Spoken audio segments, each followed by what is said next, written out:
দূরের ও কাছের শিক্ষার্থীবৃন্দ এবং অভিভাবক অভিভাবকবৃন্দ, আজকে সৃষ্টি সেন্ট্রাল স্কুল এর অনলাইন ক্লাসে সবাইকে শুভেচ্ছা ও স্বাগতম জানিয়ে শুরু করছি অষ্টম শ্রেণী ইসলাম ও নৈতিক শিক্ষা বিষয়ক ক্লাসটি প্রথম অধ্যায়ের পাঠ 10। আজকের আলোচনার বিষয় বা আলোচ্য বিষয় হচ্ছে ঈমান ও নৈতিকতা। ঈমান ও নৈতিকতা। প্রথমেই আমরা জানব ঈমান কি, কাকে বলে, তারপরে জানব নৈতিকতা কি এবং কাকে বলে, নৈতিকতা কাদের বৈশিষ্ট্য, অনৈতিকতা কাদের বৈশিষ্ট্য। প্রিয় শিক্ষার্থী, অবশ্যই এই বিষয়গুলো ভালোভাবে পড়া দরকার, জানা দরকার, তাহলে আমরা মুমিন হতে পারবো। আর ইতিপূর্বে আমি তোমাদেরকে জান্নাত ও জাহান্নাম পড়িয়েছি, সেখান থেকেও কথা আসবে, অর্থাৎ কারা জান্নাতি হবে কারা জাহান্নামী হবে, এটির সাথে সম্পৃক্ত আলোচনা আসবে। প্রথমে আমরা জানি যে ঈমান অর্থ কি। ঈমান অর্থ কি? ঈমান অর্থ বিশ্বাস।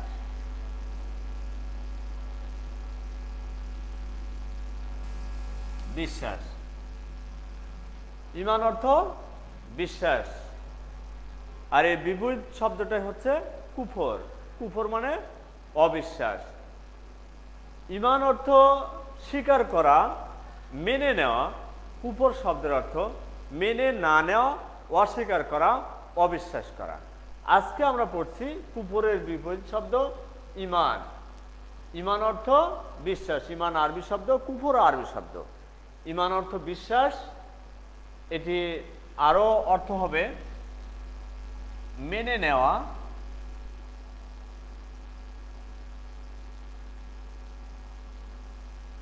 স্বীকার করা,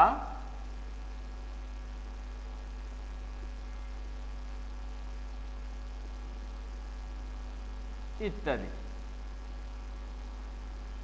প্রিয় শিক্ষার্থী, সংজ্ঞাগুলো আমাদের অবশ্যই জানা দরকার। ঈমান অর্থ কি? ঈমান অর্থ বিশ্বাস, তারপরে আছে মেনে নেওয়া, স্বীকার করা, ইত্যাদি। আর এর বিপরীত শব্দ হচ্ছে কুফর। কুফর অর্থ অস্বীকার করা, অবিশ্বাস করা, মেনে না নেওয়া, ইত্যাদি। প্রিয় শিক্ষার্থী, আজকে আমরা পড়ছি ঈমান অর্থ কি। এরপরে আমরা জানবো যে ঈমান কাকে বলে। ইসলামের মৌলিক বিষয়গুলোতে বিশ্বাস স্থাপন করাকে বলা হয় ঈমান। ইসলামের মৌলিক বিষয়গুলোতে বিশ্বাস স্থাপন করা, মেনে নেওয়া, স্বীকার করা, সে অনুযায়ী আমল করা বা কাজ করার নাম হচ্ছে বিশ্বাস বা ঈমান। আমরা সংজ্ঞাটি লিখে দেই। ইসলামের মৌলিক বিষয়গুলো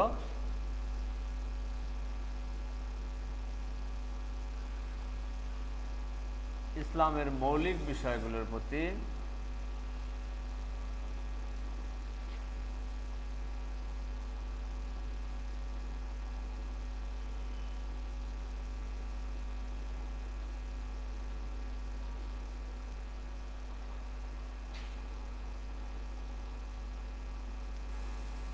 মনে প্রাণে বিশ্বাস করার নাম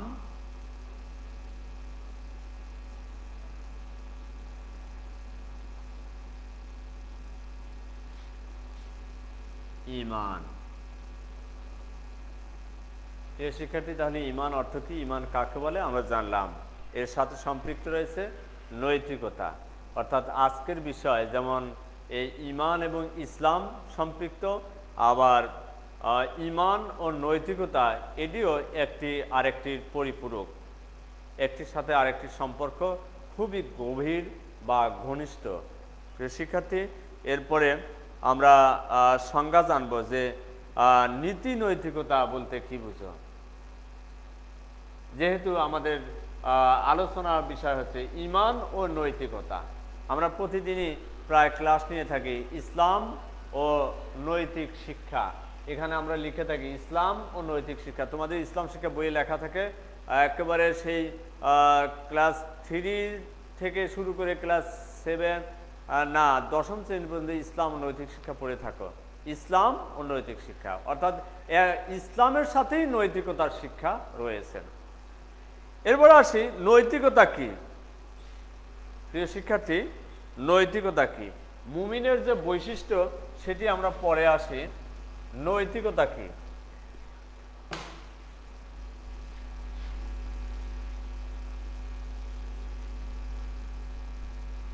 নৈতিকতা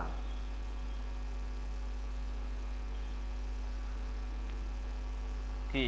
এখানে উত্তর হবে নীতি সম্বন্ধীয়। নীতি সম্বন্ধনীয়।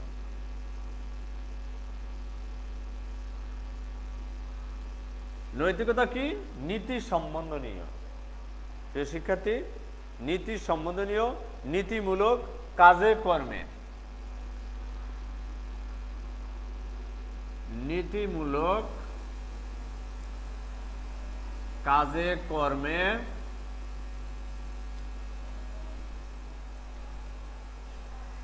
কি আছে?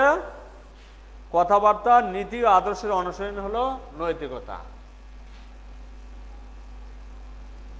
কথাবার্তা, নীতি ও আদর্শের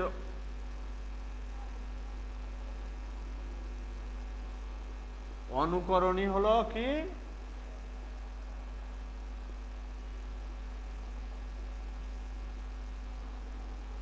নৈতিকতা। প্রিয় শিক্ষার্থীদের, নৈতিকতা কি? এক কথা উত্তর নীতি সম্বন্ধনীয়। এরপরে হতে পারে নীতিমূলক বা নীতি সম্বন্ধনীয়। তারপরে কাজে কর্মে কথাবার্তা, নীতি ও আদর্শের অনুকরণই হলো নৈতিকতা। কাজে কর্মে কথাবার্তা, নীতি ও আদর্শের অনুকরণই হলো নৈতিকতা। তাহলে ইমানের যেমন আবিধানিক অর্থ জানলাম এবং পারিভাষিক অর্থ জানলাম, সেই সাথে নৈতিকতারও আবিধানিক অর্থ ও পারিভাষিক অর্থ আমরা জানতে পারলাম। প্রিয় শিক্ষার্থী, ইমান ও নৈতিকতার এরপরে আসি বৈশিষ্ট্য। ইমান ও নৈতিকতার বৈশিষ্ট্যগুলো কি কি গুণাবলী থাকা প্রয়োজন? কি কি গুণাবলী থাকা প্রয়োজন?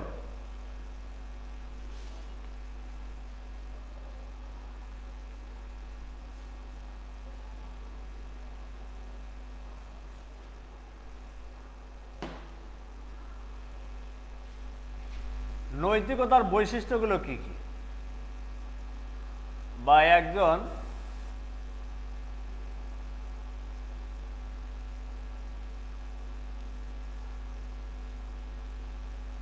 মুমিনের কি কি গুণ থাকা প্রয়োজন? কি কি গুণ বা গুণাবলী প্রয়োজন?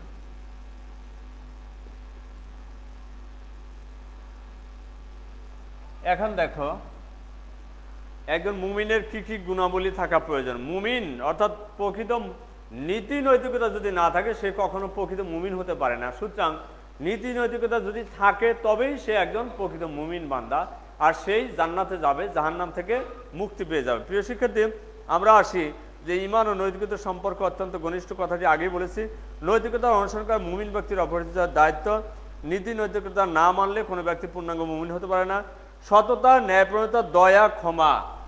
এইবারে আসি যে একজন মুমিনের কি কি গুণাবলী প্রয়োজন। আসি সততা, ন্যায়পরায়ণতা,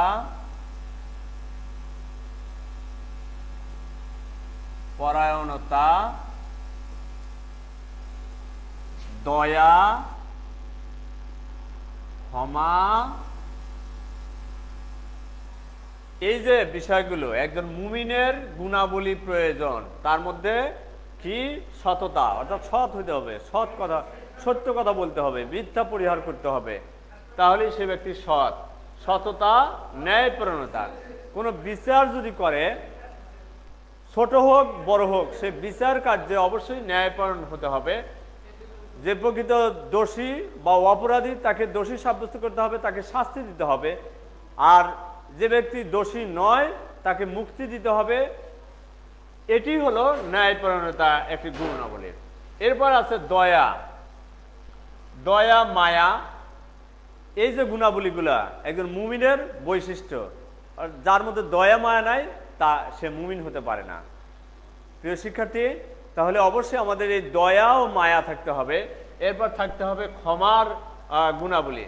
প্রিয় শিক্ষার্থী, দয়া মায়া অর্থাৎ গরিবদের প্রতি একটু দয়া করে যদি কিছু দান খয়রাত করা হয় সেটি দয়া। একজন বৃদ্ধ ও অসহায়কে যদি কোনো কাজে সহযোগিতা করা যায়, তাকে যদি একটু রাস্তা পার করে দেওয়া যায়, তার পুটুলি বা কোনো বোঝা যদি ভার লাঘব করা যায়, সেটি হচ্ছে দয়া। অথবা একজন প্রতিবন্ধী ব্যক্তিকে যদি রাস্তা পার করে দেওয়া হয়, একটি সাঁকো পার করে দেওয়া হয়, তাহলে সেটি হবে দয়া। এই যে কাজগুলো, এগুলো অবশ্যই নৈতিকতার গুণাবলীর মধ্যে পড়ে। প্রিয় শিক্ষার্থী, আমরা এগুলো দেখে দেখে অবশ্যই এই দয়া মায়া যেন আমাদের মধ্যে থাকে, তাহলেই আমরা প্রকৃত মুমিন। আর দয়া মায়া যদি আমাদের মধ্যে না থাকে, তাহলে আমরা একেবারে কঠোর ব্যক্তি, আমাদের হৃদয় হবে পাষাণ, আমাদের মুমিনের বৈশিষ্ট্য আমাদের মধ্যে বিরাজ করবে না। দয়া মায়া ক্ষমা ইত্যাদি হলো মুমিনের বৈশিষ্ট্য। এরপরে রয়েছে পরস্পর সহযোগিতা, সাম্য, মৈত্রী, ভ্রাতৃত্ব। পরস্পর সহযোগিতা, পরস্পর সহযোগিতা,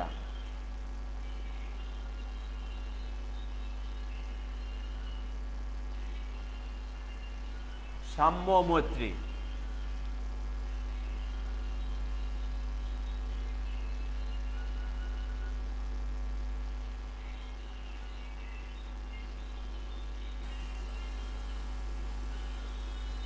ভ্রাতৃত্ব ইত্যাদি। তাহলে একজন মুমিনের কি কি গুণাবলী থাকা প্রয়োজন? তাহলে সে নৈতিকতার অনুসরণ করবে, সততা, ন্যায়পরায়ণতা, দয়া, ক্ষমা, পরস্পর সহযোগিতা, সাম্য, মৈত্রী, ভ্রাতৃত্ব ইত্যাদি, এগুলো অবশ্যই মেনে চলতে হবে, তাহলে সে প্রকৃত মুমিন। এরপর আসি ইমানের মূল কথা। ইমানের মূল কথা হচ্ছে লা ইলাহা ইল্লাল্লাহ। লা ইলাহা ইল্লাল্লাহ।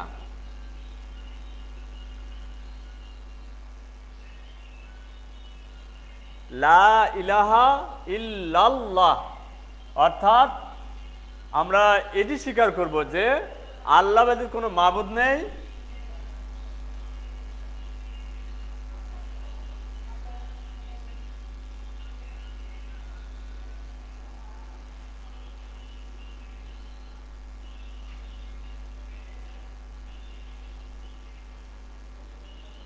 সুতরাং আল্লাহ ছাড়া অন্য কারো ইবাদত উপাসনা করব না।